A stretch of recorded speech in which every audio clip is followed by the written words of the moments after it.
Sveiki, su jumis sveikinasi neįtikėtini faktai. 1201 metais vieno mūšio metu Čingischanas strėle buvo sužeistas į kaklą. Po mūšio, kurį Čingischano kariauna laimėjo, jis liepė pralaimėjusiems prisipažinti, kas į kaklą pašovė jo arklį. Čingischanas sąmoningai paklausė apie arklį, kadangi buvo įsitikinęs, kad nei vienas iš pralaimėjusių neprisipažins, kad sužeidė patį Čingischaną. Tačiau netikėtai kovotojas vardu Zurgadai prisipažino, jog jo šauta strėlė pataikė į kaklą ne arkliui, o pačiam Čingischanui. Zurgadai taip pat pasakė, kad Čingischanas gali jį nužudyti, tačiau jeigu jį paliktų gyvą, karvedžiui ištikimai tarnautų iki gyvenimo galo. Čingischanas labai vertino sąžiningumą ir ištikimybę, todėl jam atleido ir priėmė į savo kariauną.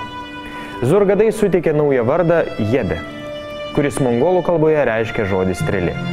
Ilgainiui Jebė tapo vienu geriausių ir ištikimiausių Čingischano karo vadų. Po vienos Jebė pergalės Čingischanas suabejojo jo ištikimybę, nes pagalvojo, kad Jebė gali sukilti ir nuversti Čingischaną. Apie tai sužinojęs Jebė pasiūlė Čingischanui 100 baltų žirgų, tiek, kiek Čingischanas turėjo mūšyje, kurio metu Jebė jį sužeidė.